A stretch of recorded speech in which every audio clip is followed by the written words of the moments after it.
I've been yelled at by people online for not testing a vector's optic scope, ever. And I always just sort of put it off because I have a lot going on and I didn't really think much of vector scopes until someone sent this in. Pew pew pew. This is a fiber dot illuminated 1 to 8 in the second focal plane. Pew pew pew. It also features ED glass, which they say German precision optics, so is it German glass? Maybe, but these are made in China. Pew pew. But for the $550 that you can buy this for direct from Vector, I have to tell you guys something. It blows me away how good this thing feels, looks, and operates. Pew. It really has shifted my perspective on 1 to 8s. Pew. Never before have I really experienced such a good second focal plane 1 to 8 like this before. And some people will say, well, didn't you review the Kalas? Pew pew pew pew pew. The K18i a while ago? I did. Pew pew pew. But even then, this still impresses me more. People have been telling me for a very long time to get my hands on a vector scope. Well, here we are with the Continental. As you just saw in the garage clearing segment, you already have a basic idea of how this is going to function. But let's see what the box looks like and how it comes from the factory when you go and buy one of these and have it delivered to your door. Unless you're lucky enough to have a retailer near you that actually stocks cool stuff. Box is made out of a very high density cardboard, feels very good. Should mention that on the side gives us all the information about this thing. 93% light transmission is pretty solid, and a fiber dot red illuminated reticle. This is my first time with a vector scope, so I want to make sure I spend the time and give this a good thorough going over. That looks surprisingly like some Athlon products. In case you didn't know exactly what you bought, it's remarkable, reliable, and relentless. Inside the box, little cleaning cloth, warranty card. Ooh, looks like we have an exposed turret tool, set of rings. Look at that. AccuSync. The bikini caps are clear on both sides, which is really cool. So you could actually still use your scope and keep it protected if you're in very adverse conditions. I want to take a look at the rings real quick, just to see what you get for your money. These are actually pretty nice. I've seen very similar rings like this before. They are aluminum. They have a decent finish. A screw that just fell out wildly because it was loose. 1/2-inch hex on the side, non-captive lock washer, and your clamp, and just the big cross bolt in the middle. They feel pretty good, and maybe I'll mount this up and see how these actually perform. But for right now, knowing that it at least comes with them, that's pretty slick. But without further ado, let's take a look at this scope. It's actually pretty lightweight. On my scale, it comes in at 18.6 ounces. My PLxC in an ADM mount, which is 24 ounces. So these two are actually not too dissimilar weight-wise, but look at how much larger the Continental is. It's significantly larger. I've often found that the longer the scope is, the better the glass clarity, or at least the better capable the glass will be. So I'm hoping that this thing, being a 1 to 8, will not be half bad, again, given how long it is. Starting at the back, we have a fast focus eyepiece, which is rubberized on the outside. Feels pretty good, a little bit easy to turn. There is some wiggle in there. As long as you don't hit this thing against a rock or drop it on the floor, you should be fine. But there's no weird feelings or sounds. And, well, it's a fast focus eyepiece. Magnification ring goes from 1x to 8x at 6 o'clock, so 180 degrees. I actually really like this scallop cut. This is just done with a bull nose end mill. It looks really good and it feels really good. This has a very sharp edge to it. I would like to see a throw lever integrated, but as far as a raw magnification ring that you're going to grab and twist, this thing feels sensational. Adjusting it also doesn't have any weird spots or strange sounds. On to the illumination control, but first let's crack this thing open and take a look at the battery. This is why I wish every battery compartment had a coin slot on it because it would be so much easier to try to open this. Let's see if this, yep, this thing goes to one side. I really got a wrench on this thing to get this off. Inside we have a standard 3-dimple PCB board and a gold-plated, look at that, that's so fancy, a gold-plated 6-leaf spring on top with a little rubber isolator in there. It does take a standard CR2032 battery, which is the least it can do. Cap screws on nice and easy, and we are good to go. As far as the illumination control, it does not rotate all the way around. Instead, we have a hard stop, just shy of its minimum of 1 and its maximum of 11. And it does feature the exact same cut as the magnification ring, albeit a slightly smaller one. Again, I really like how this feels, and it's got just a good purchase on it. However, again, the battery compartment cover, put a slot here, shrink this down a little bit, put your logo somewhere else. But that's the only thing that I could possibly complain about. Detent on this thing is very nice. Solid once you're there, but it rolls out going into the next one. It doesn't snap, just rolls in. But you could definitely feel it. You can definitely hear it. And taking a sneak peek of the illumination, it looks pretty solid. For anyone wondering, the other cap that they included in the box is blank. I'm assuming you could either send this out to have this custom milled. So this way you could have a custom BDC turret on top. Target turrets are a thing that I do not like on LPVOs unless they are locking, which these are locking. Not only do they lock, but they have a hash mark underneath the cap so you could line up your turrets perfectly when you make an adjustment. As far as our windage, well, I'll start a little bit backwards. Go from 0, 1, and 1, which is properly set up, indicated on the outside face. Going to the right. A little bit of play inside the detent, which I don't mind given the style of turret, because again, we're going to be able to lock it. Lockup is excellent, nice and snappy, has a good sound, really good feel. Excellent. As far as the elevation, we have 6 mils per rotation, which I'm not completely opposed to, because even though this is set up to be adjusted on the fly, I'll probably end up just leaving it locked in unless I wanted to play around with my dope at longer ranges. Both turrets feature the exact same style holds found on both the magnification and the illumination ring, vice versa. And again, they're frankly very, very nice. A much more elegant solution than a lot of other companies have come up with. And I love the fact that both the windage and the elevation lock as good as they do. I am not opposed to this setup at all. As far as how it looks, it actually reminds me a lot of the Kahles K18i. It's got a nice long tapered flute to the back, very long straight tube, and very elegant looking turrets, both windage, elevation, and the illumination control. This thing really does look very high end. But how is it going to perform? Well, there's only one way to find out, folks. Let's get back behind this thing and see how it does.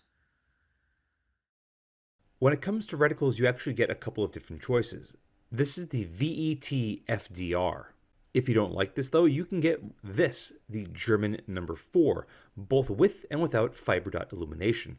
And last but not least, the VET BTR, which looks surprisingly like a Mark 6 1:6 reticle, but whatever.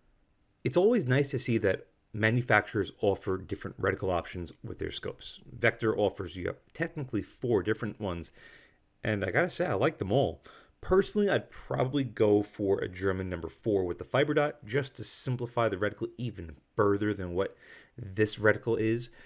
But this is nowhere near bad by any means. Those hash marks on the bottom were more or less just a rough idea or a guide for your holdover at distance. I wouldn't necessarily have to completely rely on it, because you'd have to be at 8x if you wanted to figure out and calculate your dope.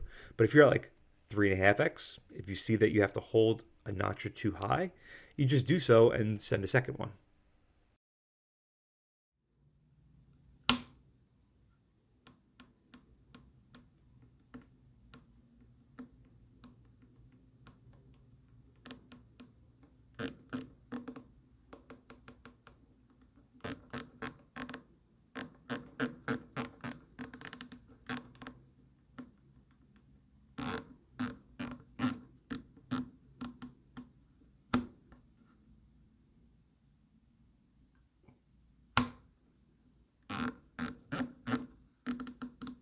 The turrets are one of this thing's strong suits. They sound and feel great, they look really good, and the lockup on them is excellent.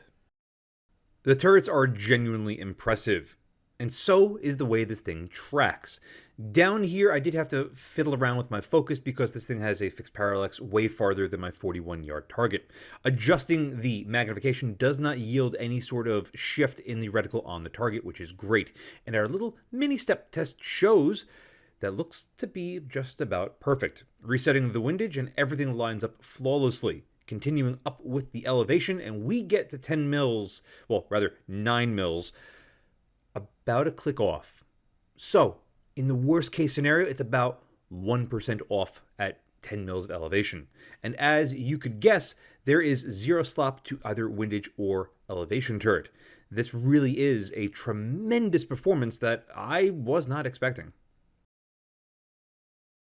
There are a lot of things that are shaping up to have this scope be really, really good. I am not disappointed in really anything, nor am I disappointed in the 1x performance. I find that this image is fairly flat, very minor amount of pulling at the very extreme outside edge, and even then you have to really be looking for it to see it.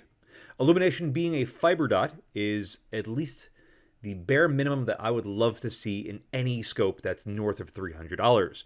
And it's almost true with a lot of the more modern stuff that's coming out to market. I'm talking about SLX, PLxC, Gen 2 Razor HD, PST Gen 2, the Credo, the Striker, the list goes on and on. As we slowly and meticulously increase the magnification to its maximum here at 81 yards, there's no real loss of sharpness, brightness, or really anything to my eye, and it's great to see that because 81 yards is pretty close for an 8x scope that has a fixed parallax. The proportions of the view through it versus the scope body that we see is also quite nice. It's not as nice as the absolute best performing optics in the segment, but it's definitely far and away from the worst. This scope, however, is touted a bit of a tactical-ish, hunting-ish scope, and in my opinion, low light performance is very important on any optic, especially one that you might be taking out into the woods and using to go hunt with. The illumination obviously gets way too bright at its brightest setting, but you could really fine tune it to get the right brightness setting. Ambient light looking downrange is pretty dark down there under that thick canopy. This is just before all the leaves really started to change and drop here in New York. And it really adds to the complication of testing out and seeing how well a scope like this performs in lower light environments. The only complaint I have is the magnification ring being as wide of a sweep as it is and not having a throw lever. They do sell a throw lever. I kind of wish it was included, but to each their own. As far as brightness coming through this thing at its maximum magnification here, it really doesn't look like we lost a lot of light, if any at all. To the naked eye, it will appear a little bit more challenging to get behind, simply because your iris is going to dilate more than what the exit pupil is at this magnification. As you just saw, even the camera has a bit of a hard time picking this up very, very good. It's a decent performance for an lpvo like this. We're now under the power towers, if you couldn't tell, and the first thing I want to showcase again is just how nice the illumination is, followed very closely by how nice the 1x is. There is very little distortion to this. Just look at how well the legs on those power towers line up from the outside to the inside. There is almost no shift, and the minorest amount, is that even a word? The smallest amount of distortion at the very, very far edge. Again, you have to really be looking for it to notice it. This performance right here is one of the main reasons why I really like this scope. It's one of the best 1x's in a magnification range as wide as this. It really is. It's really hard to fault. And the reticle, yes, some people might not like it, but guess what? They do have other options available if this isn't your necessary cup of tea. But nevertheless, the fiber dot illumination with this nice, simple-ish duplex reticle is really well sorted. The drops being the way they are a great reference point for you with holdovers at farther ranges.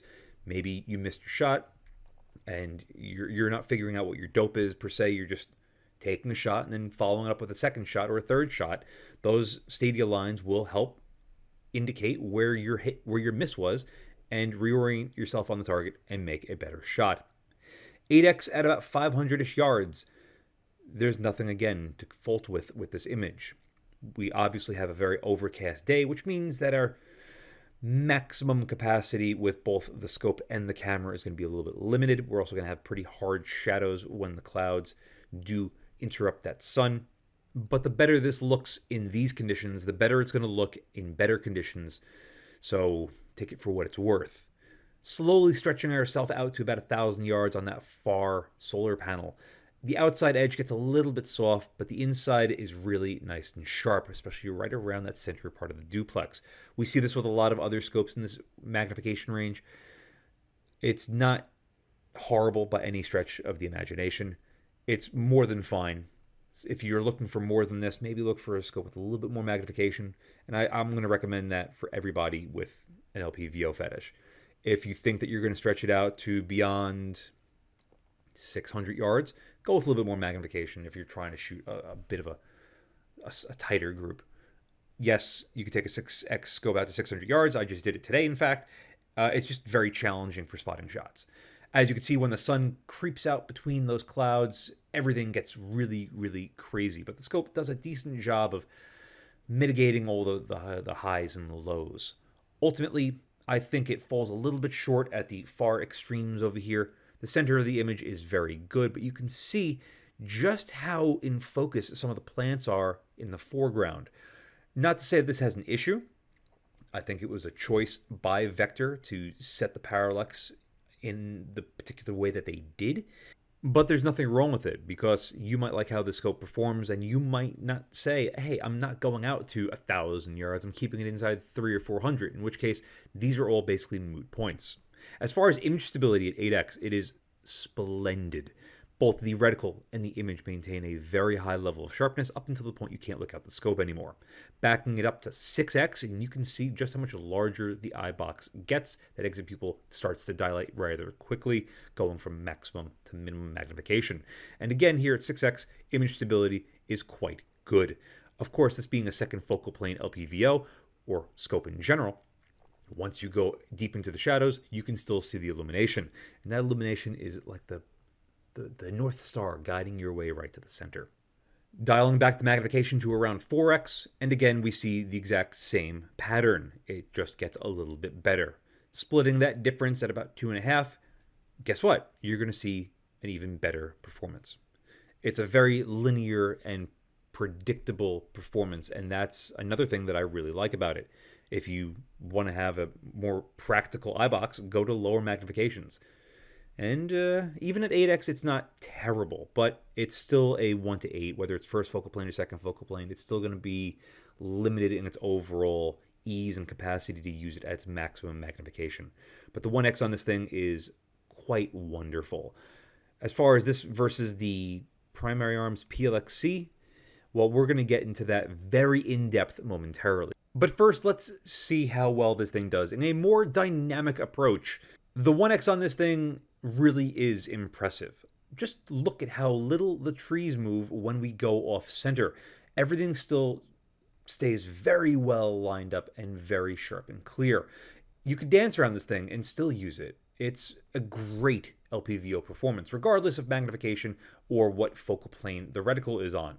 Again, as we slowly increase, guess what? It's going to get a little bit tighter and tighter. But again, it still maintains a very high level of sharpness and stability to the image.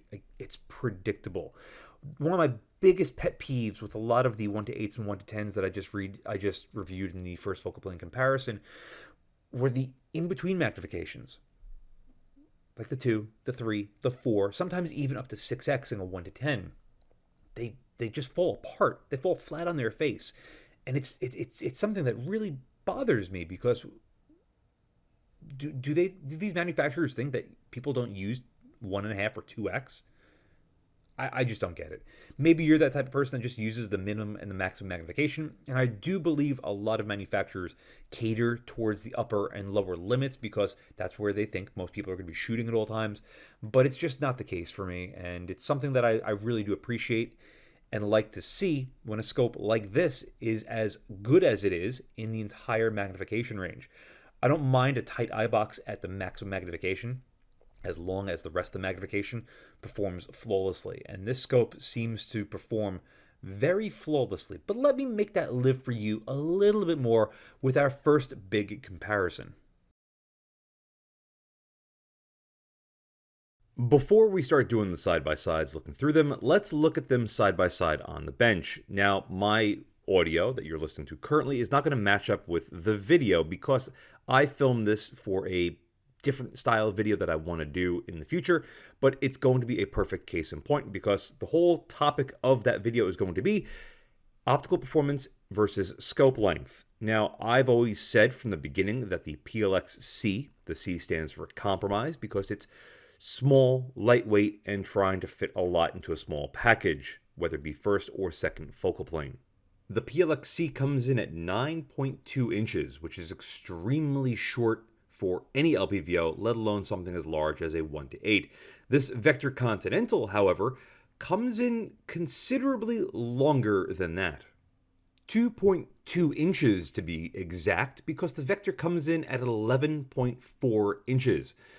That is a substantial difference, and I feel, with basing this off of my experiences with long versus short scopes of varying styles of magnification, that the longer the scope is, the less the glass inside has to work, or at least it has more room to grow. Think of it like wearing a pair of boots that are too small. Technically, you could still walk in them, but you might be very uncomfortable. Whereas you find the pair of boots that are just right, or maybe a little bit larger, where you have a nice little wiggle room for your toes, and you can walk all day long with them versus something that's a little bit too small. Kind of, sort of similar concept here is what I'm going with. The longer the scope, the less the glass is going to be stressed, and thus the better it's going to perform. And what better way than to start out with the PLxC, which is a scope that's 3 times the price of this Vector Continental, and see how well they compare side by side. For this video, the Continental will be on the left, and we're going to start off with the PLxC on the right.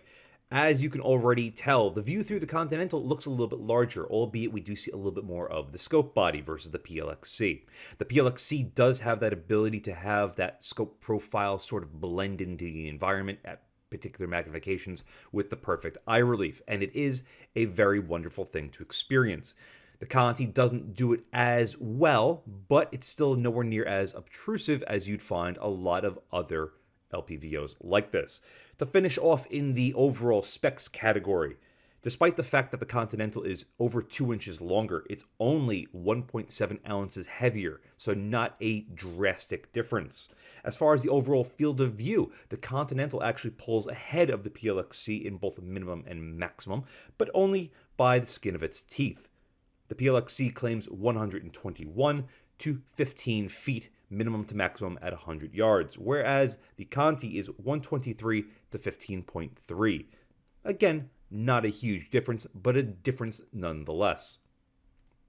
Continental does not list their exit pupil size, but I will say that it's going to be larger than what we find with the PLxC, which is rated at 8mm to 3mm minimum to maximum magnification. As far as the eye relief, PLxC claims 3.2 to 3.7, whereas the Continental is 3.8 sustained, which I do prefer.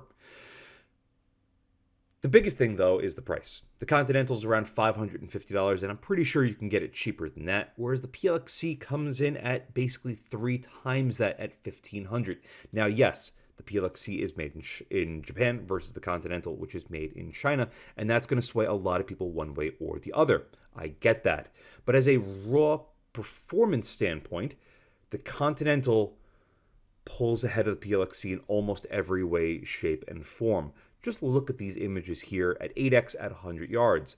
We already see a little bit of the darkening to the image through the PLxC here because it's at the bleeding edge of finding that perfect balance of large view through it, small scope profile, in a 1:8 in a very small body. And the first focal plane version does the exact same thing.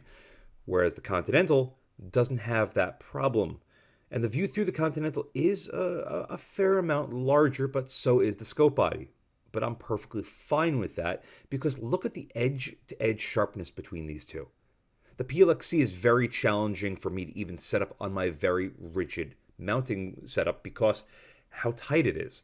And to the naked eye, yeah, you could probably find a little bit of a difference between the two, and you might not notice the shadows or the softening to the edge-to-edge sharpness at varying times, but it's still significantly much more challenging to get behind than the Continental.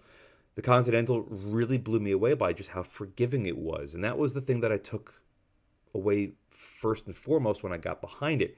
It just seemed to be easier to use than the PLxC.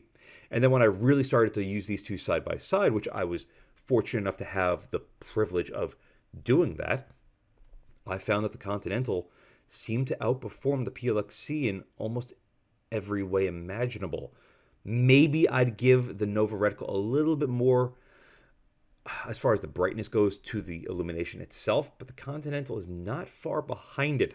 Reticle choices are going to be completely personal.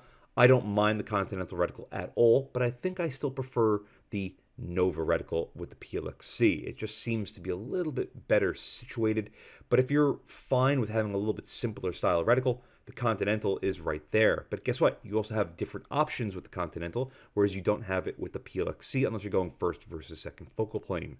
Which do I recommend? Well, if you're going for the shortest, the lightest, and the most compact, well, the PLxC is definitely going to be the clear winner. Also, if you're buying something that you don't want to have be made in China, the PLxC is going to be the one for you. However, optically, I give it to the Continental. And the same for if you're looking for something on a budget. You cannot overlook the fact that it is as inexpensive as it is, but performs as good as it does. It really has made me wonder if a lot of these other scopes can be better by just tweaking them in some way, shape, or form, as simple as just the length.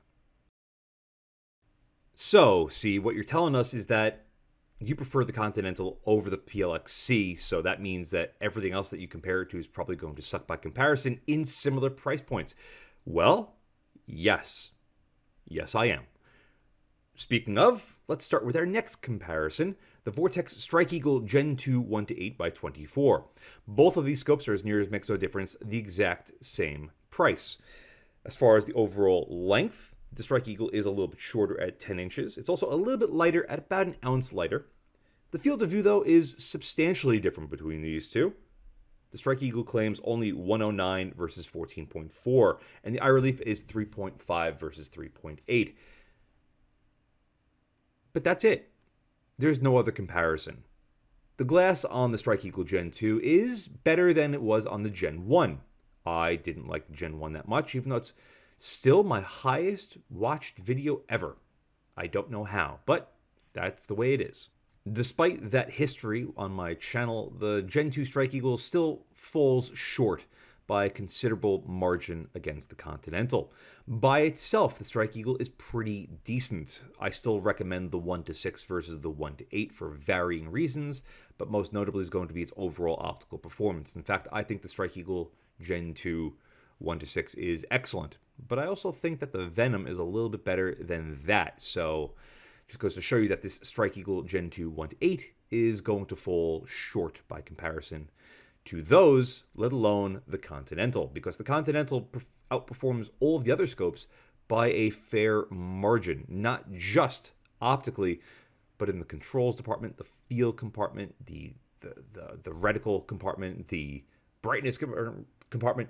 The Continental really does break the mold by a considerable margin. It's so good that it made me wonder if it could be any better. It's almost broken me. It's almost broken me how good it is. And that makes me even more excited to check out Vector stuff, because if this could be good in such a wide magnification range, I can only imagine how their 1:6 might perform. It might just break my mind even further. Between these two, there is no real comparison. The Continental outperforms the Strike-Eagle in every single way, shape, and form. And for the same price. Mind-boggling. Just to throw in a little bit of a twist into the mix, we're going to look at the Trijicon Accupower 1-8. It's been a long time since I've really rolled this in side by side against something like this, even though I did talk about it in my Mega LPVO comparison. And I still stand firmly that the Accupower and thus the Credo have one of the best 1Xs of any LPVO on the market. Despite as good as the Continental is, I felt that the Accupower is still just a little bit better, a little bit flatter. But again, the Continental outperforms the Accupower in many ways. The view looking through it, scope profile, reticle choices, personal preference aside, both of these reticles I think are quite good, given one's first focal plane, one's second focal plane. And the optics I found in the Accupower to be very good. My minimal time behind the Credo seemed that it was at least as good as the Accupower. So I'll say right now that they're, as near as makes no difference, about the same. But despite how good the Accupower is, the Continental is still a little bit better, and partly due to the fact that it's just second focal plane versus first focal plane in this instance. However, if you wanted to buy yourself a Credo or an Accupower 1-8 in the first focal plane brand new, they're going to run you around $1,200, so just over twice the price of the Continental. But they're going to be considerably heavier at 25 ounces, but also about an inch shorter at 10.8 inches. The overall field of view, though, is going to be drastically smaller, very similar with what we saw with the Strike Eagle Gen 2, but a little bit more so, 105.8 to 13.2 feet. The exit pupil on the Accupower, however, is massive at 11.7 to 3.5 millimeter, and the eye relief is varying at 3 inches to 4 inches, whereas the Continental is steadfast at 3.8 inches. Truth be told, these two are not the same scope. They're not designed to be compared against one another. One's specifically set up for a simple hold and go system with the Continental, and the Accupower and the Credos are designed more or less for precision-ish LPVO work. I still maintain my belief that the Accupower and Credos are a DMR's optic first, and however else you might want to use it, that will fall in line second. If you're looking for a more simpler style scope, the Continental is the way to go. But also keep in mind, you could still adjust the turrets as easily with the Continental as you can with the Accupower and thus the Credo. And they're lighter, and the optics are better, and build quality wise they both feel really, really good. Man, it's just a toss-up between these two. It really depends on what style of shooting you're into and what you're looking for most of all, but the Continental is still very impressive. Let's get it side by side with another similarly priced 1 to 6 second focal plane scope, this time the Vortex PST Gen 2. This thing is old, but it's still really, really good. In fact, I still put it up against some of the best modern rivals that are available today. But because this is still available, it makes sense to still roll it in. For around the $500 price point, you can find the PSTs very easily, sometimes even with a mount for that price, which makes them very compelling options. And I still think that if you're in the market for a really good second focal plane 1 to 6, it is something that you should absolutely consider. However, the biggest detriment to the PST Gen 2 is the weight. The PST comes in 4 ounces heavier. That is, as near as makes no difference, a lightweight mount on top of the scope without including the mount. It really does change the dynamic of the PST, going from oh wow, this is a perfect scope, to if you're on the frailer side or you're looking to build a gun that's not 12 pounds, you're going to have to look elsewhere. And in an area where ounces usually equal pounds, the Continental really does shine above the PST in that regard. As far as the overall field of view downrange, the PST does lag behind the Continental by a little bit at 1x 112 to 123. And the maximum magnification field of view is irrelevant because it's 6x versus 8x. Exit pupil, we don't have it for the Continental, but for the PST is, I don't even know if these numbers are correct, but I wouldn't doubt it, 24 to 4. Really, really just huge swing. Eye reliefs are exactly the same. Which one do I recommend for who? If you want an 8x, go with the Continental. If you want a 6x, go with the PST. You want a lighter scope, vice versa. If, however, you're looking for a maximum optical performance standpoint, as good as the Continental is, I do think I have to give it to the PST, especially when it comes to Eyebox and overall usability. The Continental is still lagging behind ever so slightly, but primarily because it's a 1:8, not a 1:6. So, if the 1:8 is as good as it is the 1:6 going to be better? I would have to say that it is, and maybe that would take the crown off the PST in this regard as far as usability, practicality, and overall general ease of use getting behind it. But the PST definitely outperforms the Continental there. This is probably the closest matchup between these two scopes. It really comes down to weight and ultimate magnification. But optically, these two are really, really close to one another. So there you have it. Some pretty solid comparisons, I'd say, with scopes that are more expensive, less expensive, and right at the same price point as what you just saw. This Vector Continental has changed my belief a little bit. I've mentioned it here and there throughout this video. I am not the biggest fan of 1:8s regardless of the focal plane standings.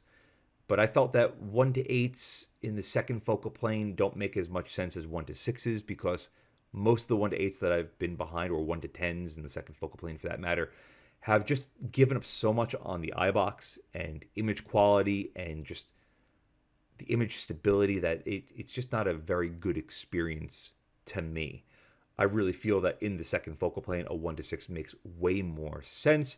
And 1:8s in the first focal plane really don't sacrifice that much when it comes to overall Eyebox and general usability with image stability versus their second focal plane brothers. And it just seems to be a little bit more situated that 1:8s are better in the first focal plane versus the second focal plane for those reasons. However, this Continental has found a balance between all of those features in a way that I wasn't expecting. I thought the PLxC was going to be as good as the Continental is, but the PLxC in the second focal plane is not. It's basically as good as the first focal plane, with the exception of at the very maximum magnification. Yes, the second focal plane version is a little bit better, but it's still nowhere near as good as what Vector has been able to achieve with this Continental. And for the price point that it comes in at, it blows my mind. It really has blown my mind. No, Vector did not send this scope in to me. This was sent in by a paid subscriber, but he did get it from Vector because he's starting out his little review channel on YouTube. I will link in the description to his channel. And he got me in touch with the individuals over at Vector after I had finished filming for this review and I already had my mindset on it because I talked to him about it and I was like, this scope is really good. And he asked if I would like to get in touch with Vector through his contacts. And I said, absolutely, why the hell not? And actually, there's a 2-12 by 44 in the first focal plane that's on my desk because of the two of them. And that's going to be the final piece to the puzzle for my mega lpvo comparison. And already initial impressions of that are very similar to this. Insanely good. That's what the scope is. This scope is insanely good.